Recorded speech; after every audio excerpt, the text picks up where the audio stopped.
to deduct the same through the system. We are talking about 2024-2025. 2024-2025. And National Treasury, you will need to help us, because we were with IFMIS in Mombasa last week. And our understanding is that in the financial year 2024-2025, that was not a problem in IFMIS.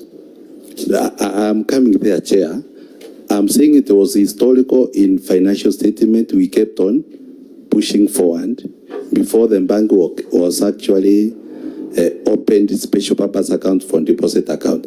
But since then, there was that indifference because we carry these balances from successive financial statement. So currently we are saying it is true. We have a pending debt of retentions, and how we settle them, the would fast in, fast out. So currently we are supposed to have 18 million, so that the projects that have the defective period have lapsed will have money, and that's why we are saying we need to provide this one in the supplementary so that we can be able to pay those deposits when due. Thank you. CEO, please. We would have loved to be done by one, but we'll only be done by one if you give us direct answers. In your schedule here, you've got Red Sea Engineering Services. You retained 10% of their payment, which is 139,000, and there's a column there saying Flocker. The assumption is that when you requested for that payment, when you requisitioned from control of budget, it included the 10%. Isn't it? Is that a fact? Yes. So having requisitioned the 139,000, ideally that money should have gone into the deposit account, isn't it? Yes. But it is not there. Where is it? What we are saying... No, just this specific example. We retain that money, but they are owned retentions owned to other content. Yes. Governor. Yes. Let's use your document. This 10% of Red Sea Engineering Services, can you demonstrate to us where that money is? Let's leave alone the past. We are talking of this transaction of 21st January 2025.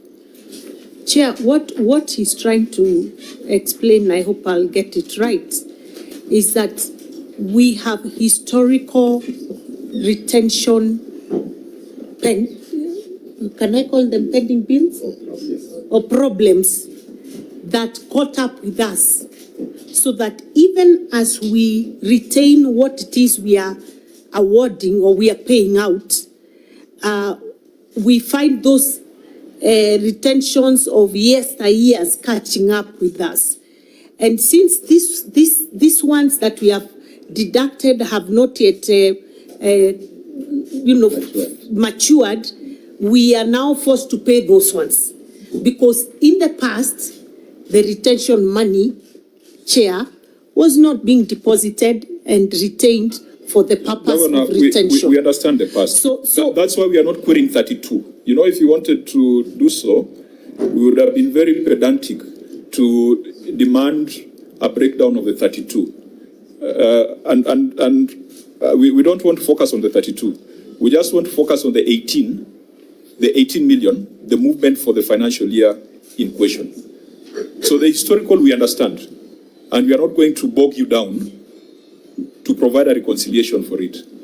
What we expect is that in 24-25, with the systems properly configured and having requisition gross from the control of budget, the 10% retained, withholding tax is what? Withholding tax is what percentage? Is it 6?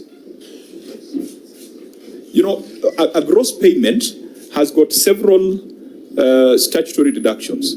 There's a 10% retained. There's a withheld tax, isn't it? Totaling to? Yeah, so whatever percentage it is, our assumption is when you receive the money in gross from the control of budget, pay the contractor the net, but the other elements to go to the deposits and retentions account. That's all we want you to demonstrate. that is happening.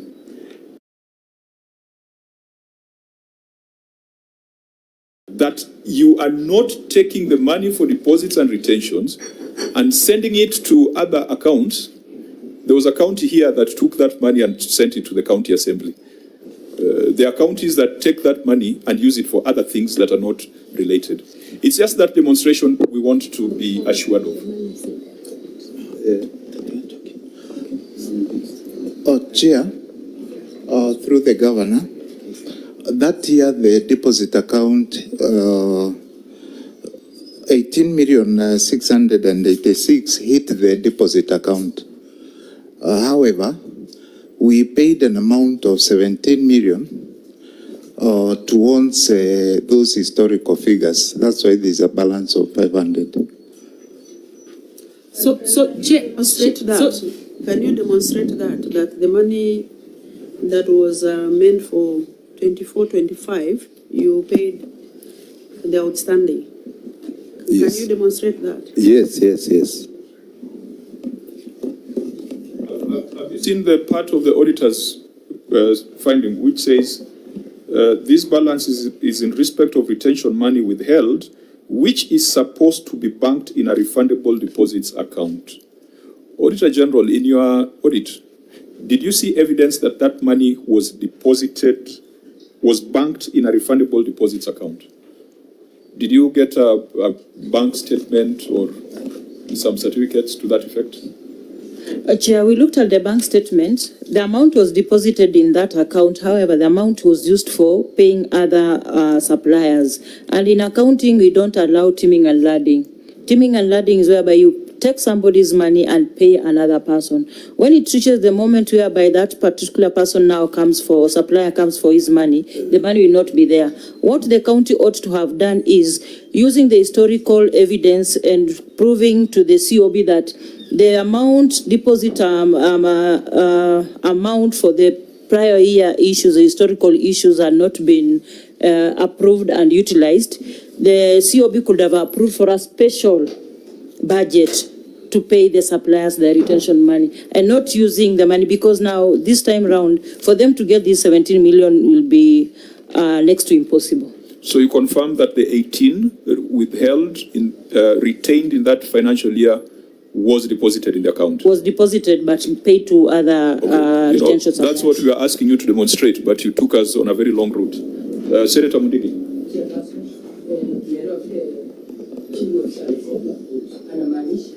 Please put on your mic so that you're on record. Asante Chairperson, kulingana vile Embu County imekuwa na shinda, hii pesa ya retention iende ikawa wakati hii pesa iliingia na kuna watu walikuwa na demand walipo pesa zao za retention. Sasa wakati pesa iliingia ilienda kulipa watu wengine. Kwa hivyo inaonekana hakuna wakati hii pesa ingekuwako, isipokuwa tu kuwe na supplementary budget ndio ajue vile hii pesa itarudi. Hiyo ndio mimi naelewa. Chair, and that's what we are saying. In view of that, and I want to agree with the Auditor General that the guidance she has provided is what ought to have happened.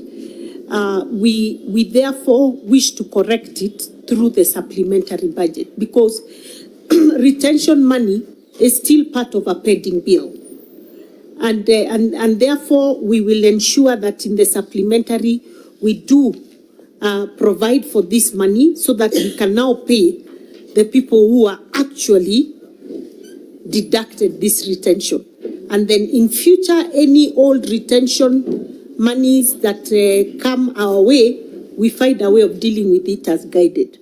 So, honorable members, do we then recommend that they do the supplementary and demonstrate that that money has been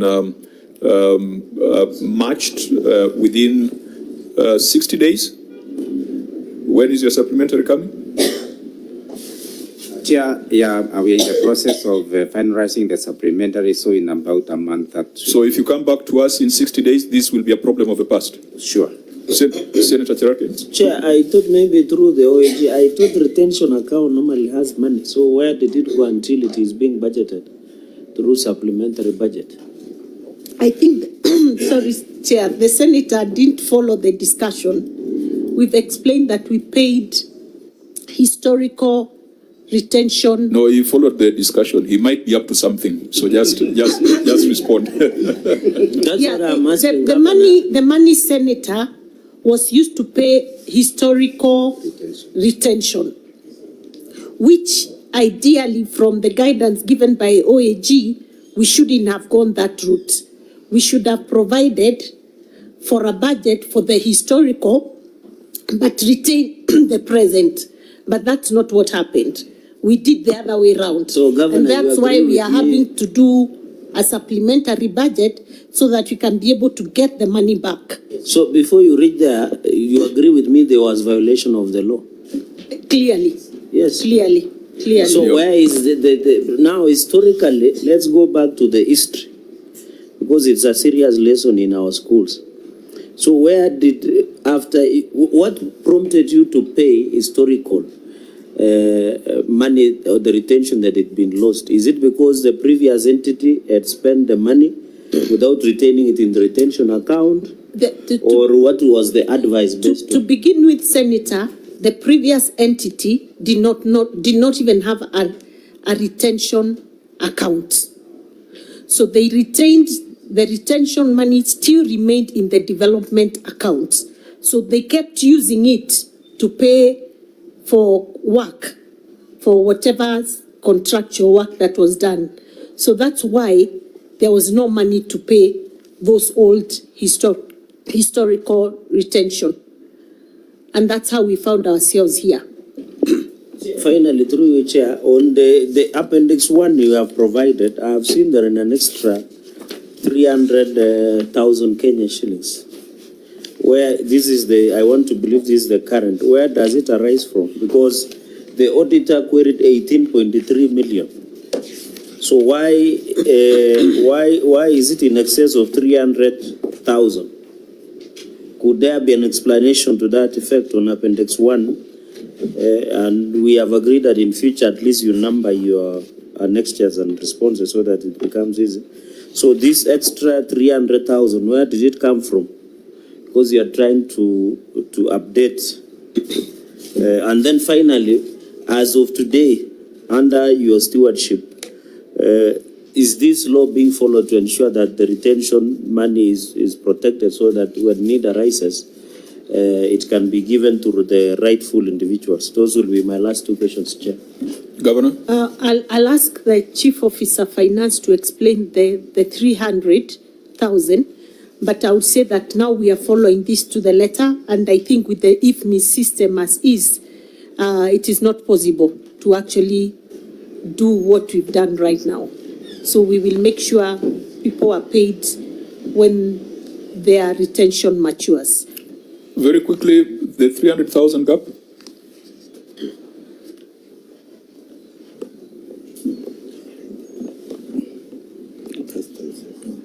Chair, I want to, through the governor, give an explanation on the difference. When we were doing the reconciliation, there were timing differences arising out of the crucial period of our financial statement. We actually didn't take into consideration when we were doing the reconciliation. We took the full financial year, not regardless of those spillovers of retention that had fallen into this financial year. I want to believe it's our You know, when it's a question on numbers, the best way to respond is to tell us that in row 5, 7, 11, 13, those are the elements that make up the 300,000. But since we are not doing the audit now, I made it very clear that the audit has already been done. We don't want to do an audit now. I want to ask that as the Auditor General has assured us, because their job is to provide assurance, that this money, the 18 million point something, for this financial year, it went into the deposit account. At least it has allayed our fear that you could be retaining and redirecting it elsewhere. The governor has made a commitment on provision of a supplementary budget, and so we shall subject this to the 60-day implementation period. We will agree with that approach, but it does not take away the criminality of diversion of deposits and retentions. And so when we are doing our report, we will apply our minds to that so that those who made the mistakes in the past can also be held to account. Senator Sifuna, please go on record. Thank you, Chair, Governor, and your team from Embu. My name is Edwin Sifuna, Senator Nairobi. I'm a member of this committee. Karibu. So we proceed to the next issue, unsupported expenditure on legal services. Thank you, Chair. Mr. General, this one you had said it has been dealt It has with. been addressed. Just describe globally what the problem was and what the county has done. Chair, this expenditure was part of the payment vouchers that we had looked at. However, at the time of audit, they are not provided us with the files, the details on the issues of the fee notes, the exact work that had been done by the legal practitioner. However, now they are provided after the certificate was out. Okay, so we can mark it as resolved. Yes, Chair. Country aggregation and industrial park, Chair, that one has not been addressed. then read it out, then we get the governor's response. Unsupported and delayed completion of County Industrial Aggregation Park. The Embu County Revenue Fund financial statements reflect receipts of Kenya shillings 186 million from the County Industrial Aggregation Park Fund. Audit review of the Embu County Industrial Aggregation Park Fund. Bank statements reflected payments and transfers of Kenya shillings 219,554,655 from the bank account during the year under review. However, tender documents, payment vouchers, project files, bid documents, and the financing agreement of the Embu County Industrial Park, KAIP, were not provided for audit review. Management indicated that the tender documents had been burnt during demonstrations in Embu town. In the circumstances, the accuracy, regularity of the project could not be confirmed. Thank you, Chair. Governor's response. In line with the audit observation, the Embu County government is at an advanced stage of constructing a county aggregation and industrial park, which I would like to report is at 88% complete. The project is being undertaken jointly with the national government. The agreement document between the national government and county government, payment vouchers, project subject file, and project status report have since been availed for audit review. Regrettably, the tender documents were among the records destroyed in an arson attack on government premises in the month of June, year 2023-2024. Auditor General. Chair, the documents are yet to be provided to us. Which ones? The ones I read? Yes, As Chair. Yeah, let the auditor first give a report. Auditor. The relevant documents, the project file, the original documents were not provided to us. We suppose that during procurement, not one original document is submitted to the county.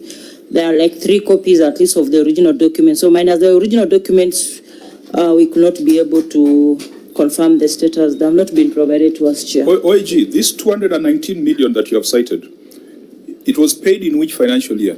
This financial year, 2024-2025. 2024-2025. Yeah, that figure, we got it from the bank statements, Chair. And yet the fire was in June 2024. Yes, Chair. So what is the relationship? Because if you made subsequent payments of 219 million after the fire, then you must have made them on the basis of some documentary evidence. Why is the fire becoming It is an the excuse? tender documents that were burnt. But all the other documents, as I've mentioned, the payment vouchers, project subject file, project status reports are there. What General, burnt do you have was them? the tender documents. You have cited tender documents, payment vouchers, project files, bid documents, financing agreement. So if you deduct tender document from that cocktail, do you have the rest of the documents? We have the subject files, Chair. But the tender documents, that one and the original vouchers, they are not there.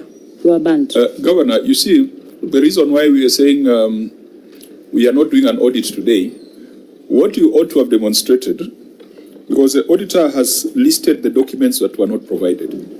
What stops you from saying, honorable members, I provided those documents, they are in Appendix 2? What stops? Sorry again. Why didn't you just say that, honorable senators, we provided the invoices, less the tender documents, we have provided them to the Auditor General, and we have attached a copy in our written submissions as Appendix 2.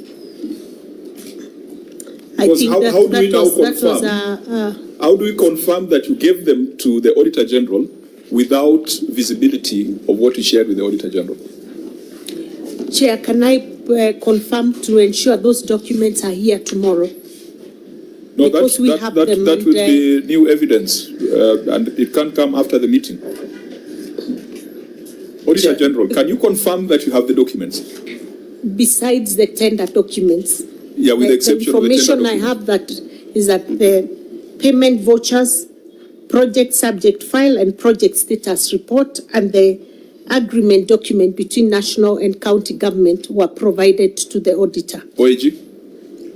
Thank you, Chair. We have the subject file. We have copies of the payment vouchers. However, the original documents is what we don't have.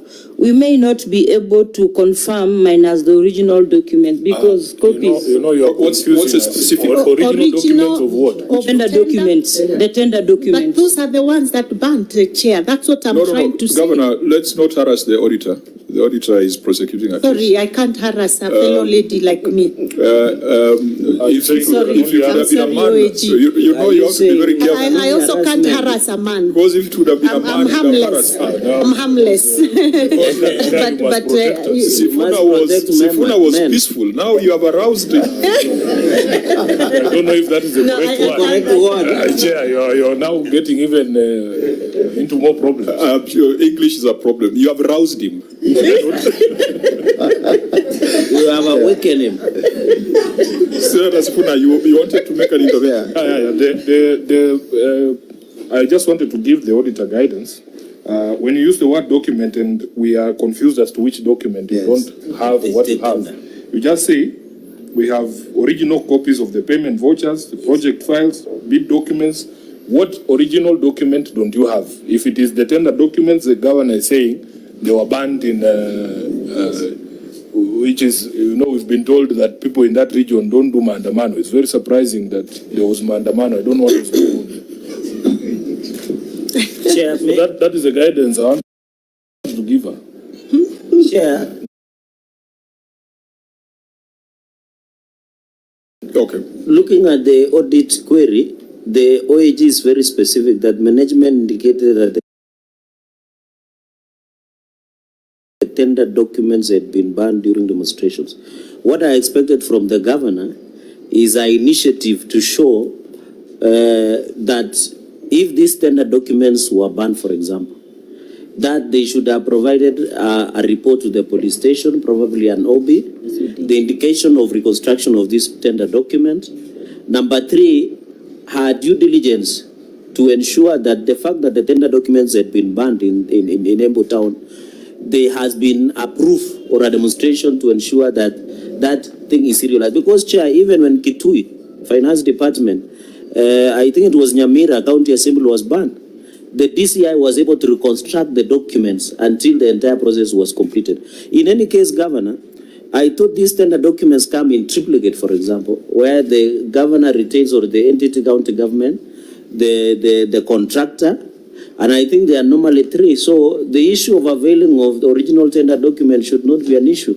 So, Governor, can you provide with us the indication and demonstration that you tried to reconstruct this issue of tender documents and whether it was recorded anywhere in any investigations within the police?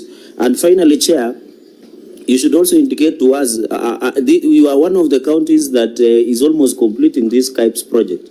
So many governors who have appeared before us, some are pro or against, some others indicate that they were rushed to it, others say they have heartedly supported it.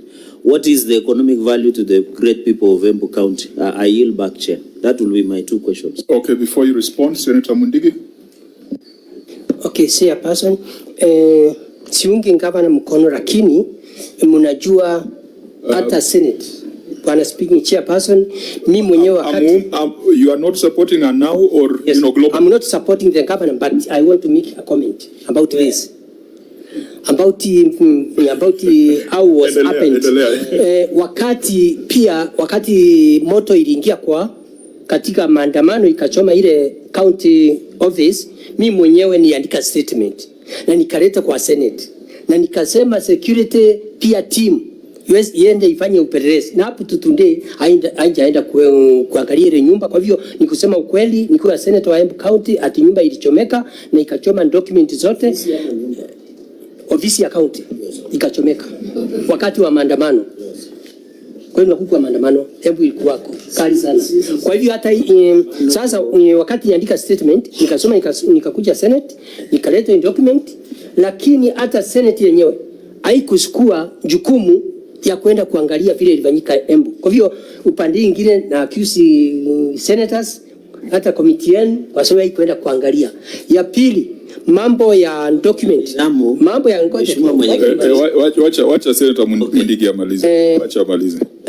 Hiyo industrial park, industrial park ya Embu County, industrial park ya Embu County iko around 85 to 90% kuisha. Problem ni document, lakini natoa ushuhuda ati ofisi ilishomeka. Chair, maybe I can respond to the issues raised. Yeah, we'll give you the opportunity.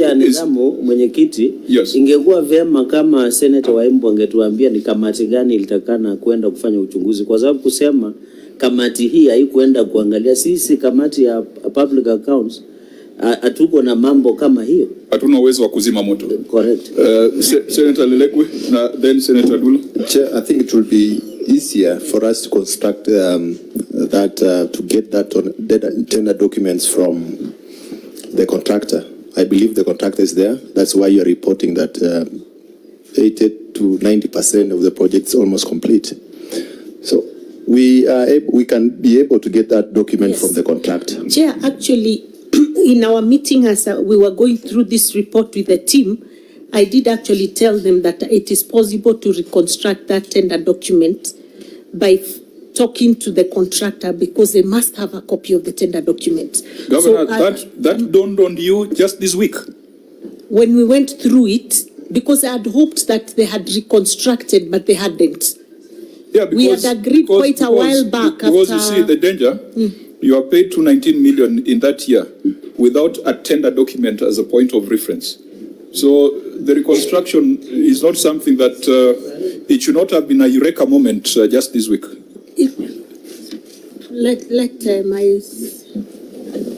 Because what were the payments based on? If maybe we want to clarify that the auditor is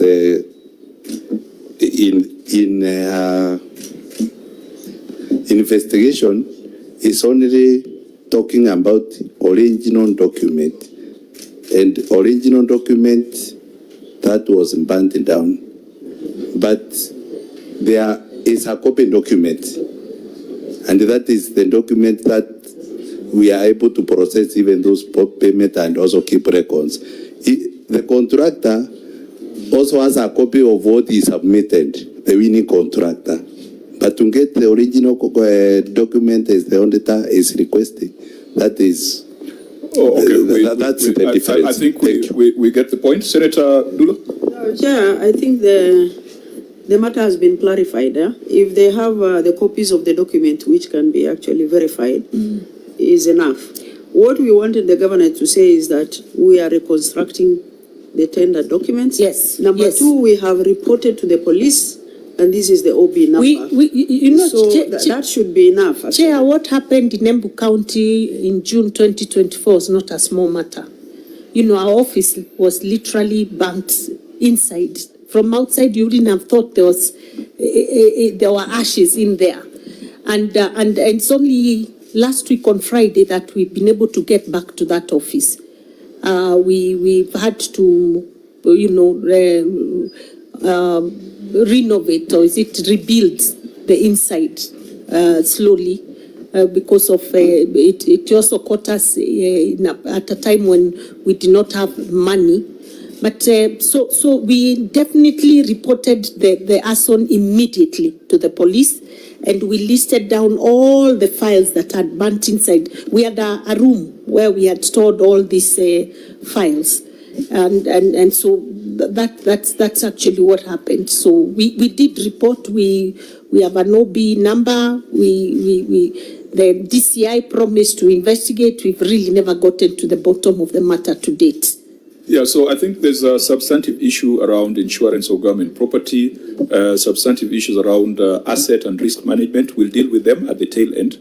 I think that the last point now you should deal with is we are told that you have paid about 438 million out of 500 million on this.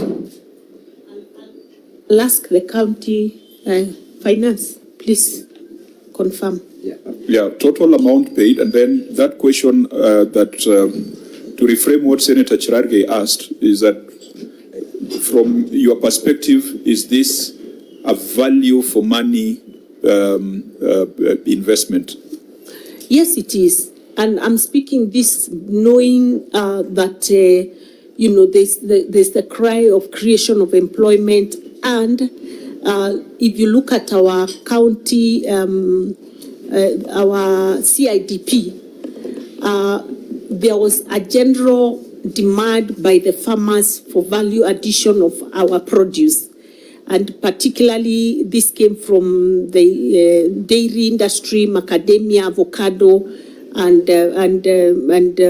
coffee, where farmers were saying, can you please ensure that within these 5 years we get into some form of value addition, so that we are not selling our farm produce in its raw form.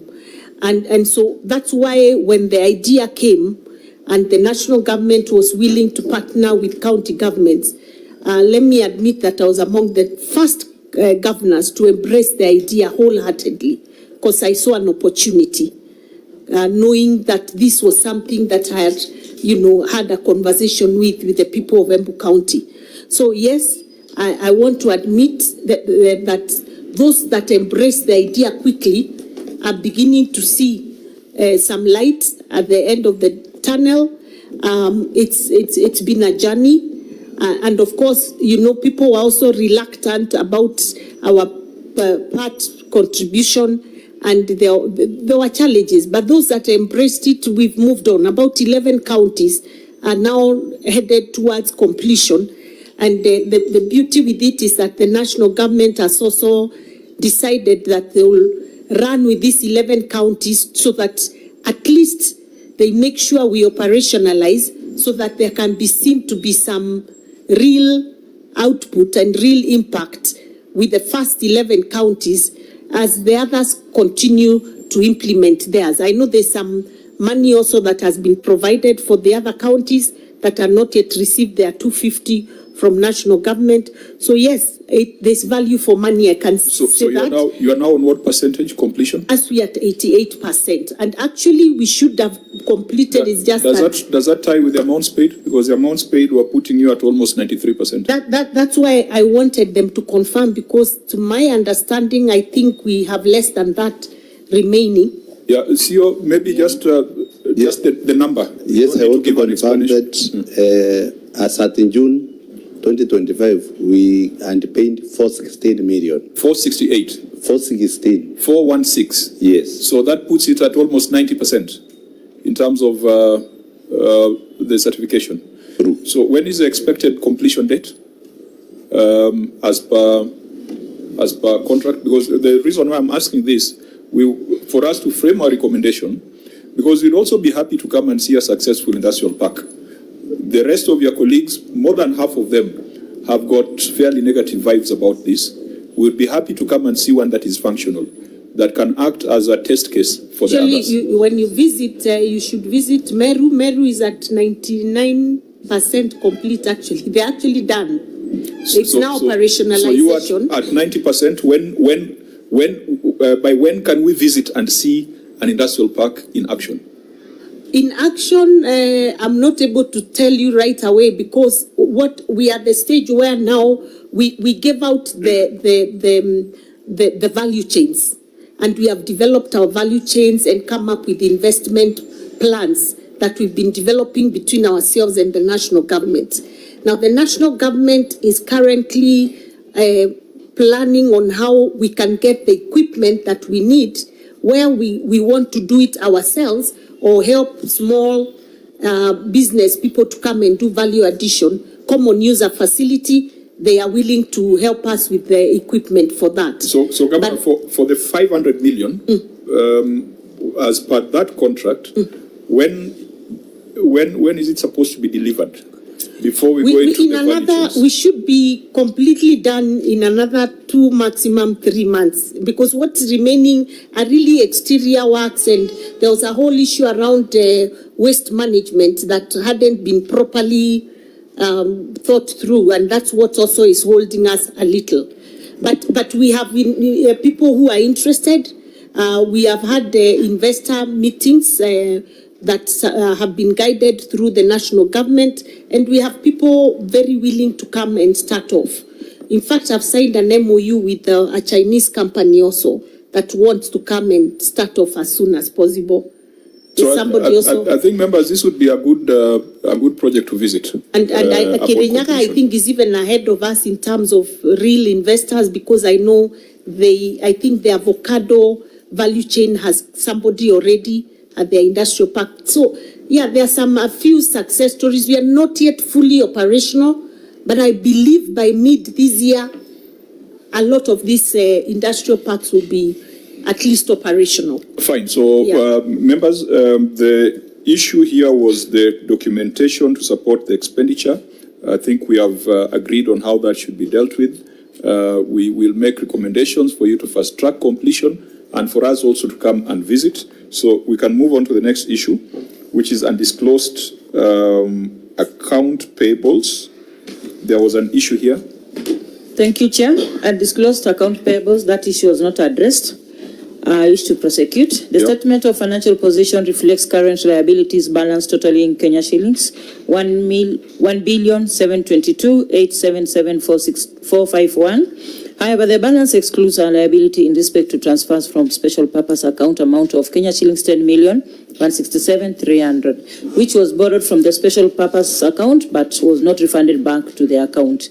Further, the payables have been classified as current liabilities. However, review of the payment plan forwarded to the controller of budget showed that the payables totaling to Kenya shillings 1,429,250,047 were to be settled between the financial years 2026-2027 to 2032-2033, 6 years financial period, which should have been classified as long-term liability.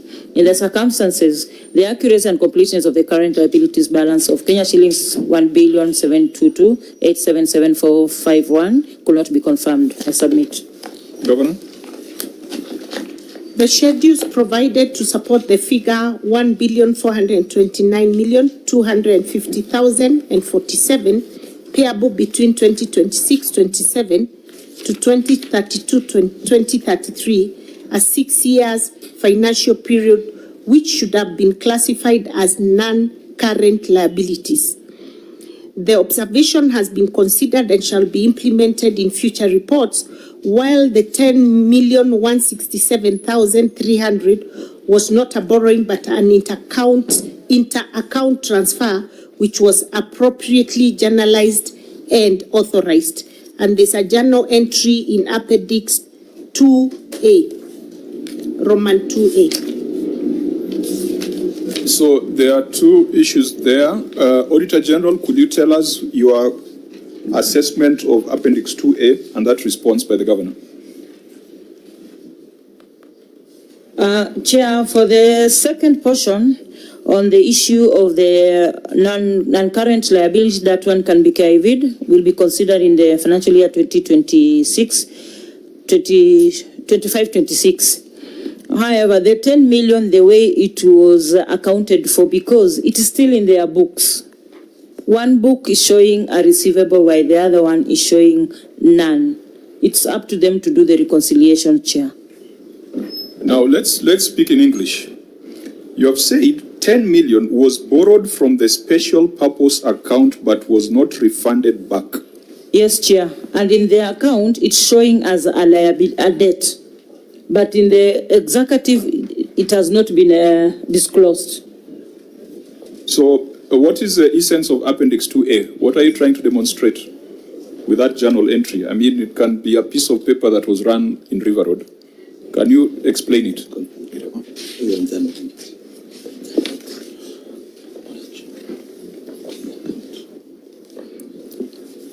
Chair, through the governor, this was a transfer from one special purpose account to the recurrent account. The figure in our financials that indicated the amount transferred from the CRF, this was erroneously included there. No, wait a minute. Don't confuse us. In this JV, you are debiting the KIPE account with 10.1 million, isn't it? Yes. And crediting your recurrent account with the same amount. Oh, yes. Where is the entry where you have credited the KIPE's account with a similar amount to confirm that the amount was refunded?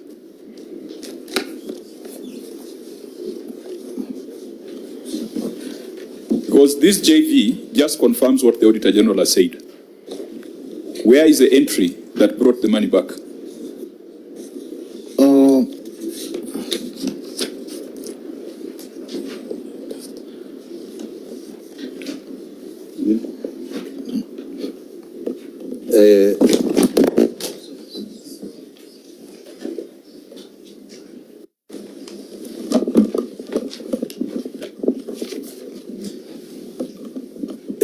Chairman, what we are clarifying is we are dealing with the end of financial year, and we are saying that as that end of financial year, that inter borrowing was not refunded,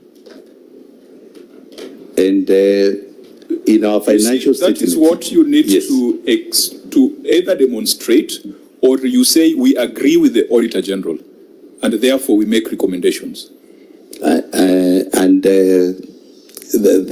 Because it was in borrowing, to collect that, we will do contra entry. No, this is not a JV. This is not just a JV. This is cash moving from a special purpose account to which the monies deposited are monies appropriated by the Senate. KIPES is a conditional grant. And part of the conditions is for you to open a special purpose account, just like Flocker. Now, what you guys are doing is that when you run out of cash, you go and raid Flocker, you go and raid KIPES, you go and raid KDSP. And this is a classic example. And what will happen is, after we cross the year... Haven't I described the problem here? You are right. Is it legal? It is in borrowing. That is part of cash management. No, it is not cash management. When we are approving money that goes to counties, KIPES is a specific column. And part of the conditions is that we shall open a special purpose account. And that special purpose account, you can't tell us that because you have run out of money for mandazis, let's go and pick from KIPES. We shall return on the day we have money for mandazis. It can't be like that. It can't be argued using account speak. Governor, you see the folly here. If this was Flocker, you would have been suspended from the program. They've suspended Nyamira, they've suspended Kajiado, they've suspended Kakamega for this thing that you are casually describing as inter-account borrowing. Senator Adulo. Chair, I don't know whether I see or listen to the auditor, because he was trying to explain something else. She specifically said reconciliations were not done.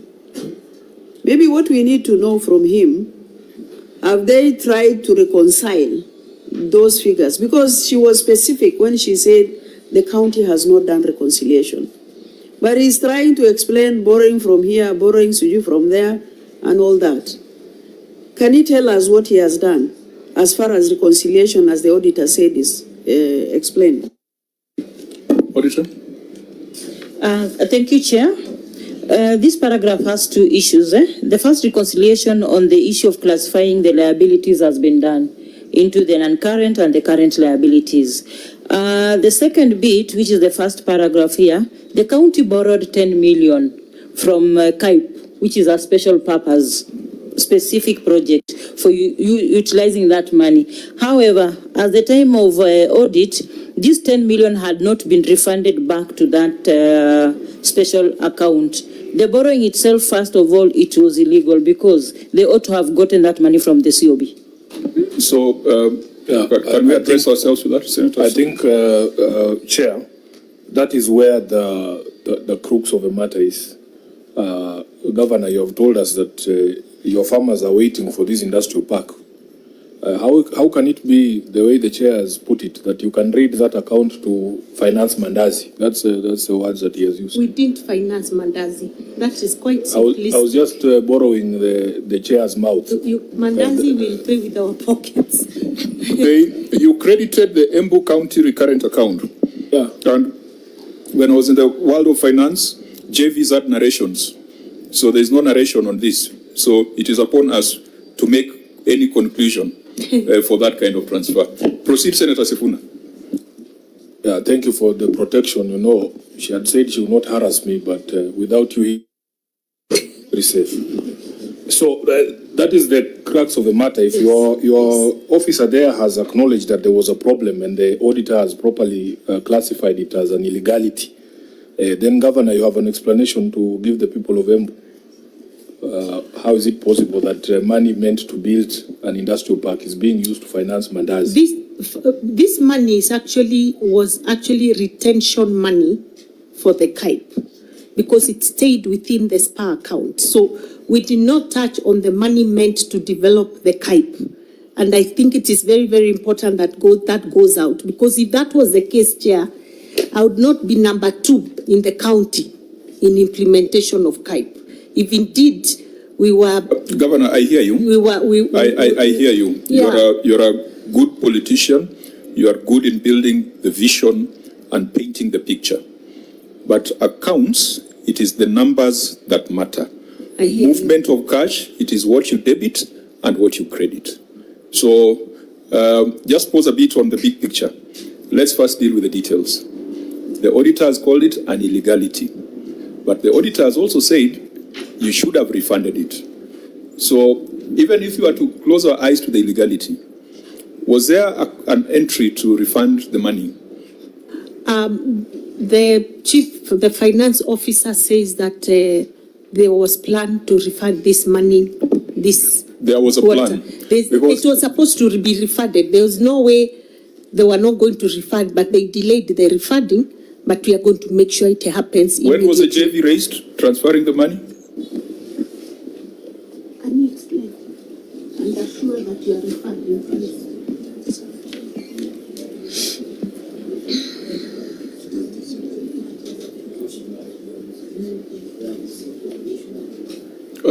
Officer?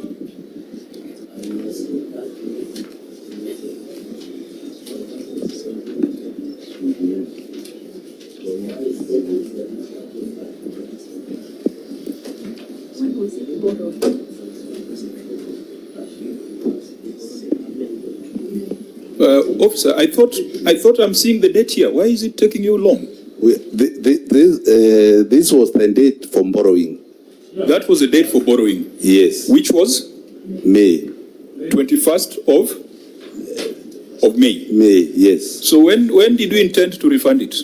We were to refund by the close of the year, the same year, June. Which should have been captured in this financial statement. Yes, but unfortunately we were not able.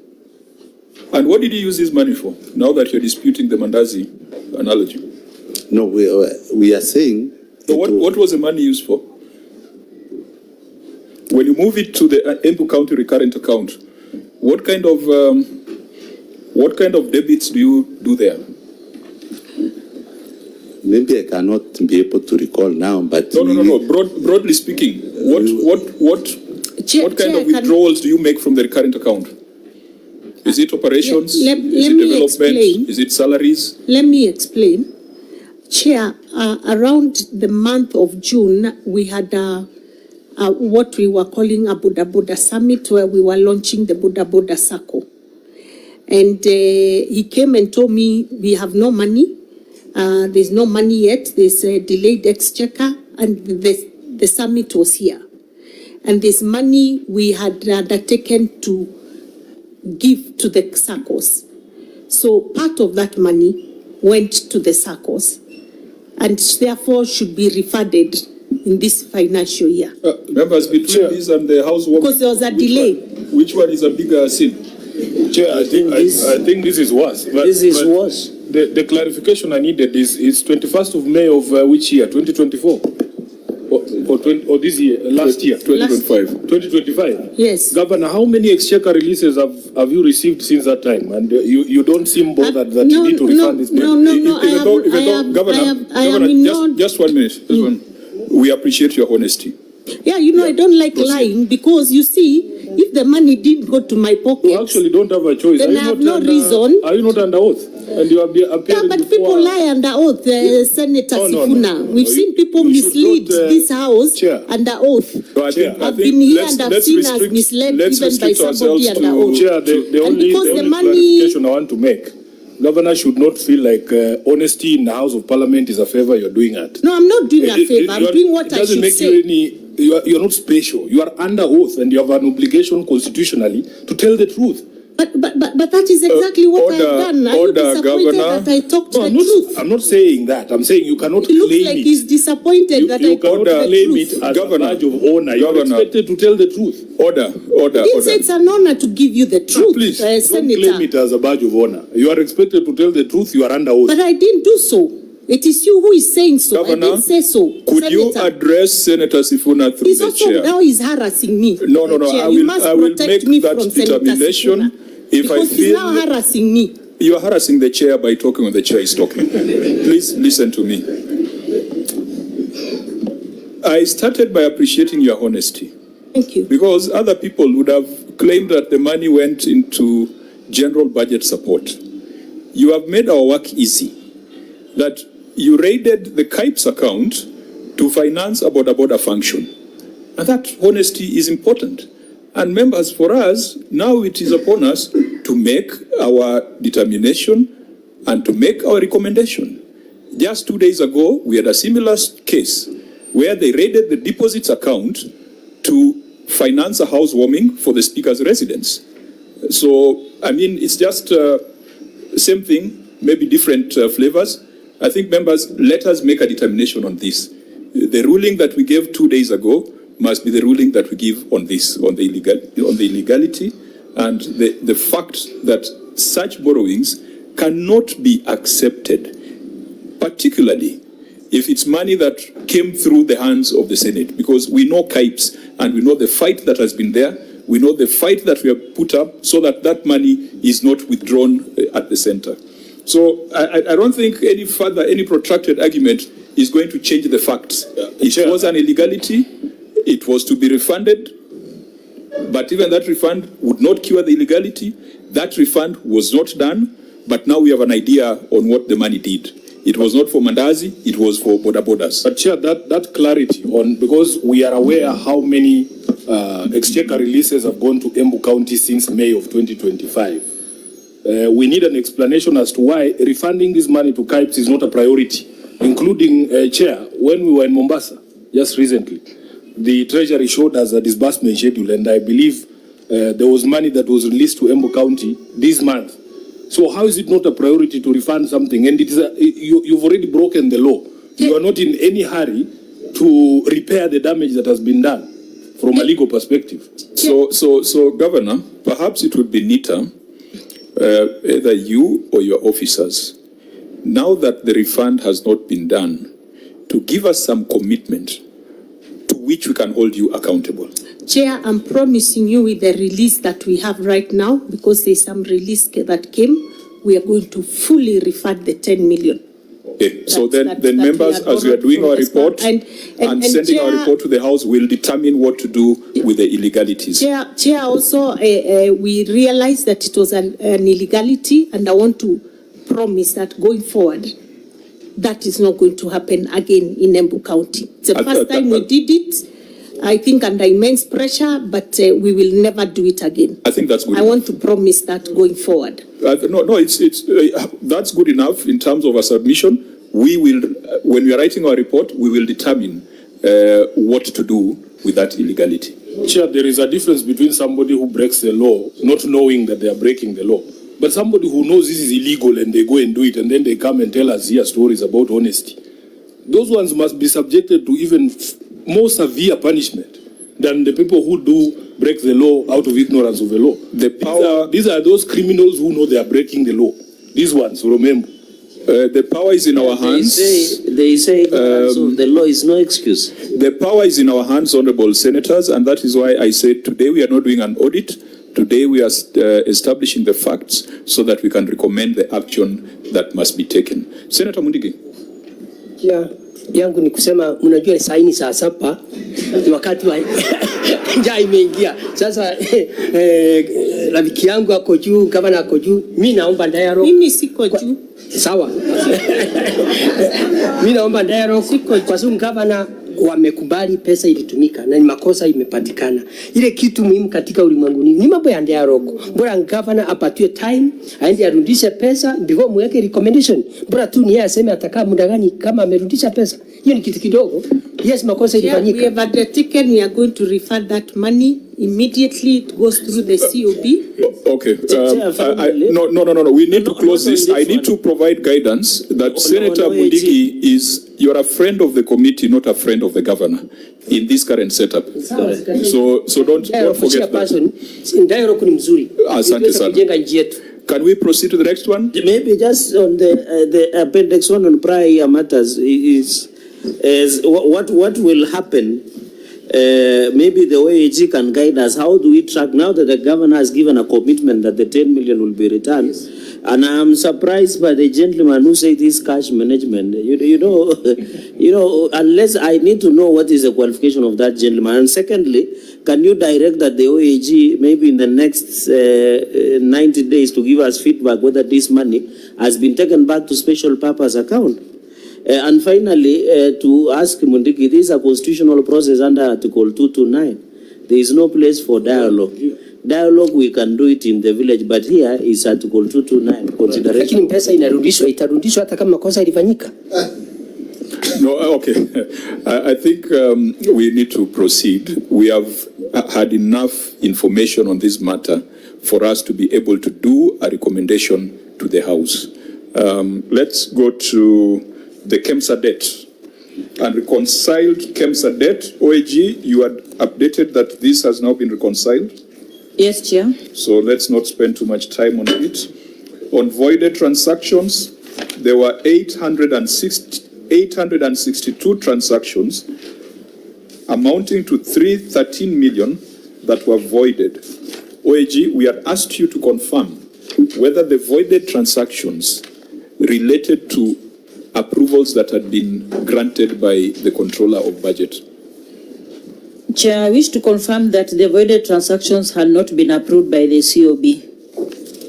Okay, so honorable members, unless there's a residual matter on that, we had gotten the brief earlier, we can proceed to the next section on emphasis of matter. We shall take note of budgetary control and performance and go straight to pending accounts payable. Here, I think we'll spend a few minutes because it is a matter of concern. OAG. Thank you, Chair. Pending accounts payable. Review of the budget revealed that an amount of Kenya shillings 100 million was allocated for the settlement of pending bills against a total outstanding balance of 2,207,376.10 shillings, disclosed in the audited accounts for the year ended 30th June 2024. An analysis of the aging schedule of pending bills revealed that the current year payables balance total to Kenya shillings 1,560,148,304, while the outstanding payables balance for the last financial year was Kenya shillings 1,500,000,000.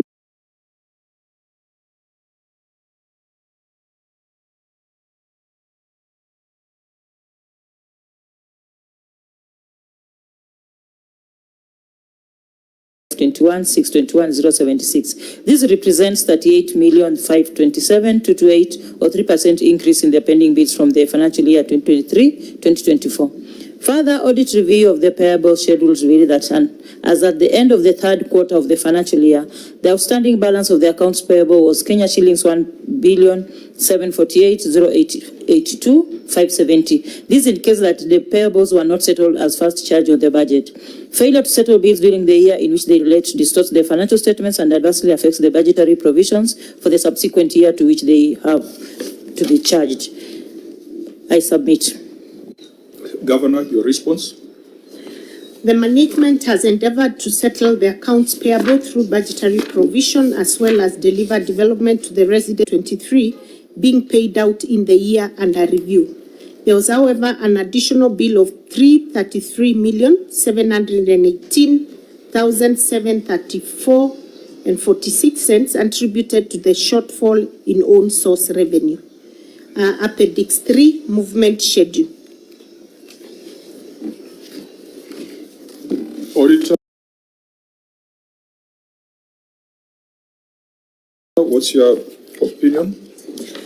Chair, we have two issues here. We wish to confirm with the COB if at all this the amount that was also they have also captured in their books as outstanding bills for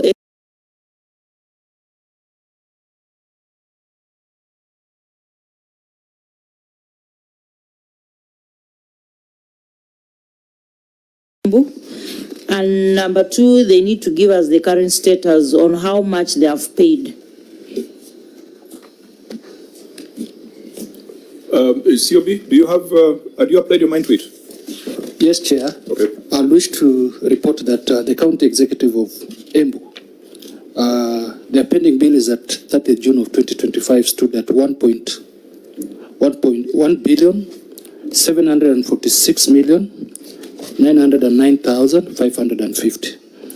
And this pending bill has been broken down. The bill was 924,184,654. So making a total of 1.746B. So this data is based on self-reporting by the entity.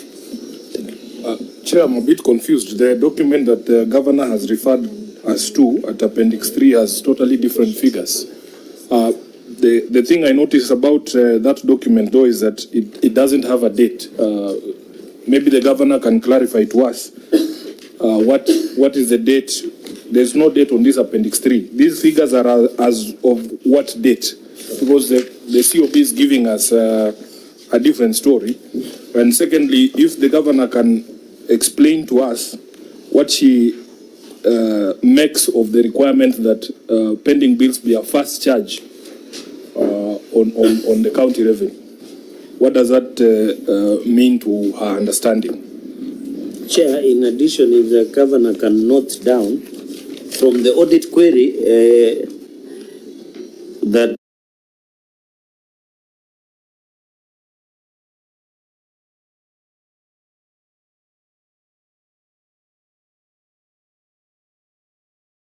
is here is that 2.2 billion, but 2.2 billion was the pending bill in the years under review. I've seen the budget revealed that an amount of 100 million had been allocated to pay yearly. So looking at even 1.7 billion that COB has alluded to, it will, if you allocate 100 million per budget, that payment of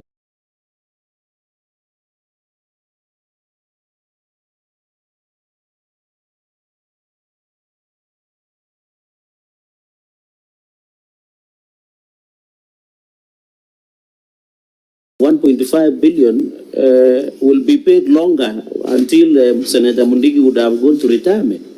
So what strategy is the governor putting in place to ensure, because governor, I agree, this could be the pending bill of the previous governor.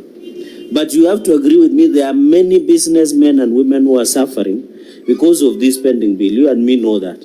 So what strategy have you put in place to ensure, at least realistically, in the next 2 to 3 financial year, God willing, you will be re-elected, and I believe so, you are able to sort out this in 2 to 3 years, that is under the financial year. So this 100 million, don't you think it's too little for ensure that this 1.7 billion can be paid as of what the COP are saying? And I know you are businessmen and women of Embu location as senators. Created a pending bill of 2.2 billion. And the first thing we did was to form a pending bills verification committee to help identify which were genuine pending bills and which were not. And out of that, it went down to 1.4 billion because the rest could not be verified. Either there were no documents, or if you went to the ground to look at the actual work done, you'd find nothing has been done, yet somebody wants to be paid. So that between us and Council of we know to be the actual position. And I think it's an issue that has been discussed repeatedly in our IBEC meetings over the pending bills issue, saying, can we reconcile these pending bills, because we have also done our own internal audit to confirm what is genuine, what is not. Be that as it may, it's important that I say in the last 3 years, we spent substantial amount of money trying to clear these pending bills. We have paid, I had about 558 million pending bills of staff remittances that had not yet been remitted accordingly. We've been able to clear all that. We had heavy pending bills with KEMSA, and we were able to pay close to 300 million. We went further now to start paying the pending bills by individual contractors, which we still continue to pay, except that it's still a struggle, because at the end of the day, if I say that my development vote is anything between 1.7 to 2 billion on the maximum. So if I'm to focus purely on paying those pending bills, for sure, I'll never do anything in the county in terms of my project and programs that I had promised my people. So it's usually a very tough balance between paying historical pending bills and still staying true to one's manifesto. And that is why this financial year we reduced it, because we realized we've been spending so much money trying to clear these pending bills in the past 3 years, but we don't seem to be going very far. And yet here we are, an election is around the corner, and I must deliver. So those are the challenges we have, but I want to undertake that we'll try and enhance this amount in the next financial year. I know we do a delicate balance between making sure our development agenda does not die off, as well as paying these pending bills, Chair. Just off the top of your head, Governor, first, I needed clarity on the Annexure 3. It doesn't have a yes, date. let me ask the Chief Officer, please, and your team, if you could clarify the dates. As he answers, because you have painted a picture there that you need to balance between development and payment of these bills. Most of these pending bills actually arise from projects, which is what people interpret as development. Maybe you'll give us what is the spread like in Embu in terms of how much, what percentage of your entire revenues are you utilizing on development, and what percentage are you at with recurrent expenditure? Through the Governor, Chair, we comply with the requirement of the 70-30% rule of the PFM. Thank you. So just give the figure, give the average percentages. Average percentage. The last financial the year, absolute or the percentage? Percentage. Percentage. The actual or the budgeted? My brother, how much, what percentage of the revenues of your county do you use on development in the last financial year? 30%. So 30% is going to development, 70% to recurrent? Yes. The picture might be different, Prof. Looking at your financial statements, 33% goes to compensation. You've got a huge chunk that goes to health facilities. In fact, there's a huge surplus at the bottom, which we must put into context. But from the question of Senator Sifuna, I think he's trying to find out whether employee cost is putting pressure on you. Certainly. But it is not. Certainly, I found it at almost 52%. At 52. Yes. So now it is at 30. Is 33 the correct? If you say, I mean, it's still there because you can't go sacking people. No. Let's Just wake up get and the sack exact people. percentage, because the numbers here indicate 33. But is that For what? 33 for what? on compensation? Is Meaning that the PE? reality? PE, you mean? Yes. When you say compensation? Yes, compensation of employees. Your financial statements It here. is not that, no. We have a huge wage bill that has been there since I came in. Now, what is the percentage? Give us that percentage. 52% thereabout is where we are. But you see, Governor, it must be supported by the numbers you have here in your financial statements. When we are getting our brief from the Auditor General, we reflected on it. Your total revenue is 5.3 billion. Your employee cost is 1.78 billion. That is 33%.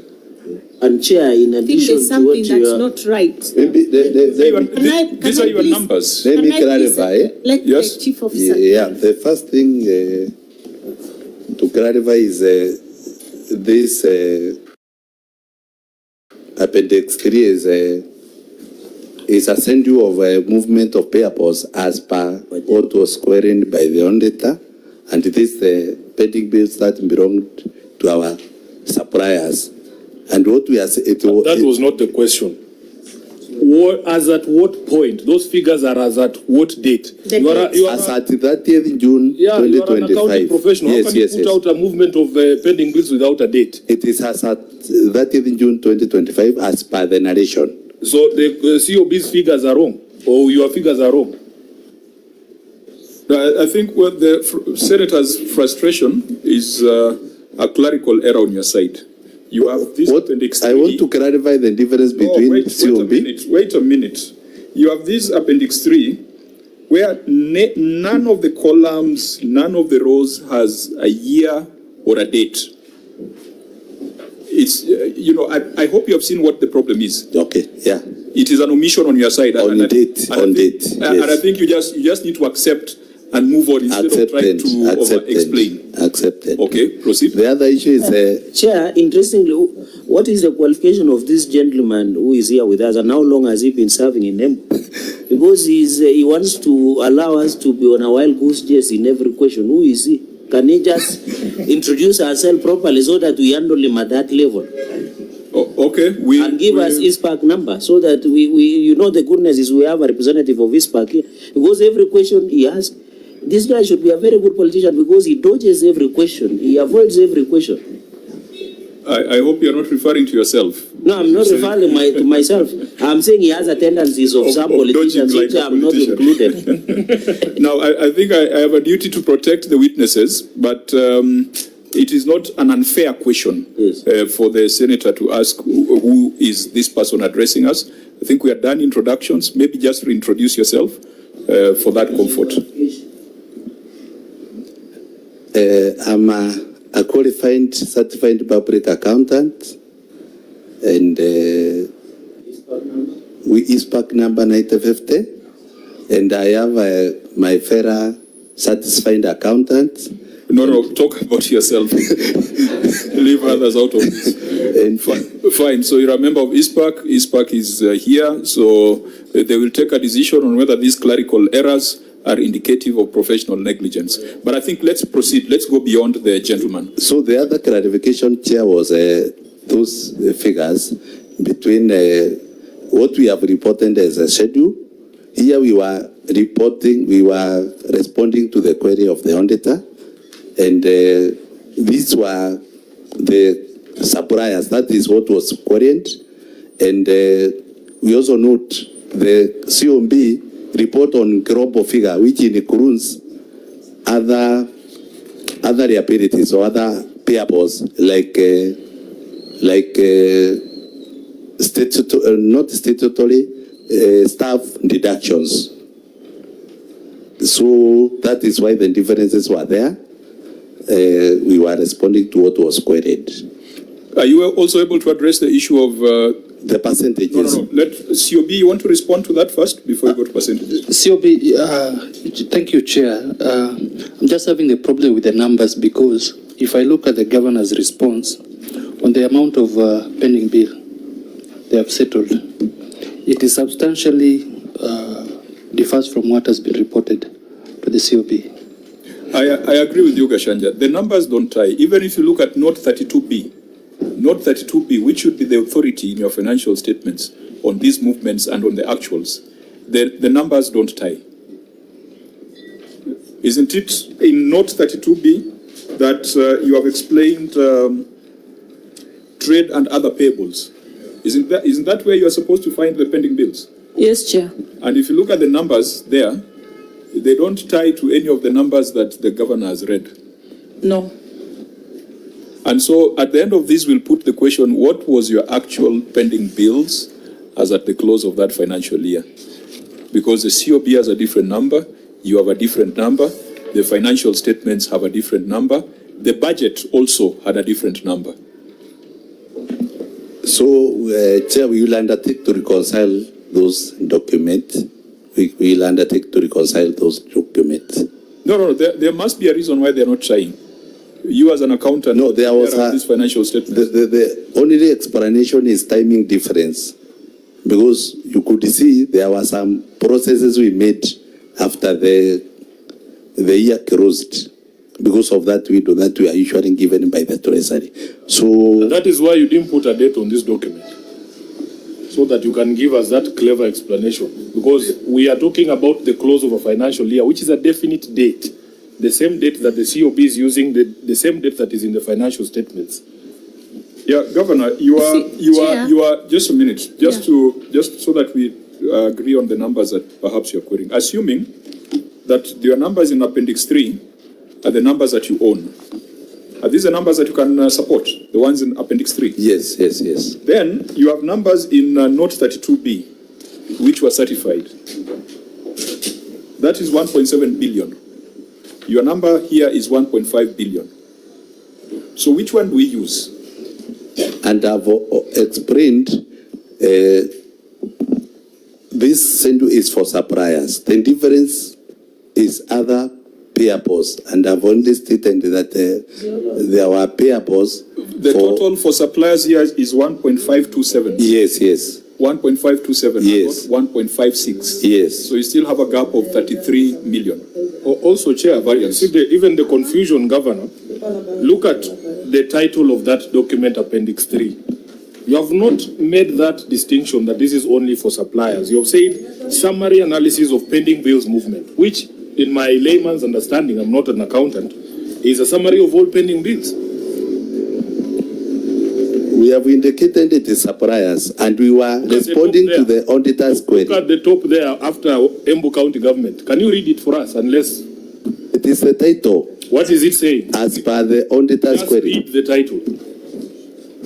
Summary analysis of pending bills movement for suppliers. My friend, you are going to cause yourself problems, and you are going to misuse our time. Just 3 minutes ago, you accepted that there is a clerical error here, and you continue arguing as if this is a perfect document. Do we take this as a perfect appendix, or you are owning up that there are some descriptions that were omitted? Because that's Sifuna's frustration. Okay, some descriptions not correct. Yes, so you don't be defensive when your own document has a clerical error. Ispak, you wanted to say something? Yeah, Chairman, I saw the line he was taking that it will open even more queries because the schedule that has been given here, if you compare with that, the financials on page 2, then we are having a figure of 1521, which is captured here as opening.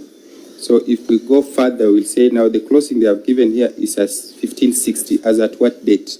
So I see a gap. Maybe we just close on that topic. It has a lot of gaps that maybe the county and the auditors here will have to address. So is that normal within your profession? It's not. Okay, so what is the figure? What figure do we take, what do we report to the House as the total, nowadays they're not called pending bills, nowadays they're called trade and other payables, isn't it? Yes, Chair. So what figure do we take to the plenary as the closing trade and other payables for Embu County as at 30th June 2025? 1.74, the one that is in the statement. 1.748082,570. The one in financial statement. What is in the financial statement? Just read that again. 1,748,082,570 as per in the auditor statement. Just a minute. That is which one? Which statement is that, CEO? Your statement of financial position has trade and other payables at 1.527 billion. And that excludes the staff payables of 177 million. Isn't that correct? That's what you're trying to explain. So what should be the closing balance? You are not supporting that entry has a closing balance of 1.704 billion. And we are not being petty, because a difference of 20 million or 10 million could be pending bills for 20 people. So what is that number? Because it can't be a moving target. This is like election results. It can't be today it's 1.704 and tomorrow it's 1.784. What is a number? And I'm surprised you are deviating. I don't know whether you restated your financial statements, because what I have here is 1.704. You have read 1.7 something else.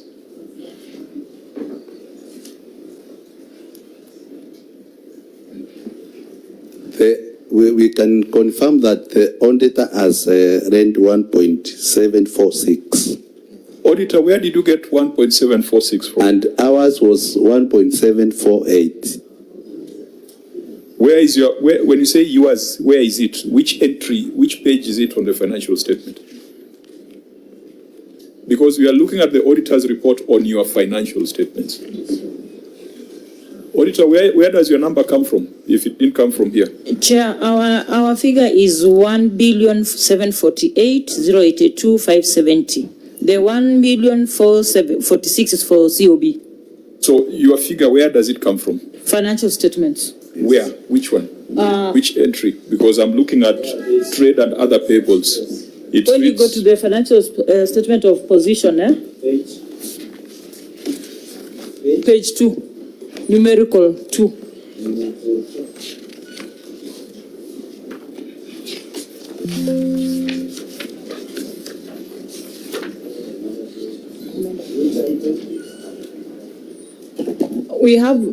We have 3 items there: the trade and other payables and refundable deposits and prepayments. If you add those two, should give you 1748,082,570. Sorry, which one do you add? The trade and other payables, that is not number 32, 1564,615, 483, plus refundable deposits 15 what? 1,564,615, 483. Then we have different financial statements. We have different numbers. Chair, This here is 1.527. 27 and 1.521. So we have to. Are we looking at the same? Because this is a financial statement that was attached to the report of the Auditor General. Maybe. Kindly, we are trying to get into our system, but our VPN is not working, so we are working off. But our clerk can give you the soft copy. Can you send them? Okay, fine. Members, I think Chair, there is there's a question Governor did not answer about the strategy in place to offset this pending bill. Yeah, actually, that was the next question. That the auditor was saying you had provision 100 million every year. Every year. So it would take you 20 years to hear this. We can look at that, because we were asked to share a plan of clearing of pending bills, which we did some time back. But we can review that in the next budget and see how much more we are able to bring in to pay the pending bills, Chair. But I may not be able to give a certain figure right now, But, But the budget was 100 million. yes, we had put Yeah, 100 this financial year, but previously we've been putting larger sums of money, Chair. Senator Chair, I just Sifuna, then wanted Senator Chawati. our clerks to, if it is possible, to retrieve the motion that was passed by the Senate on pending bills. There was, I think, a requirement and a deadline for payment of pending bills up to 1 billion Kenya shillings. Up to? 1 billion. 1 billion shillings. There was a deadline that was imposed by the Senate. I hope Kina Malcolm can get it. And secondly, it would have been nice, Chair, I don't know where we can get a breakdown of those pending bills. Because some of these small businesses will be very interested in the conversation that has happened here.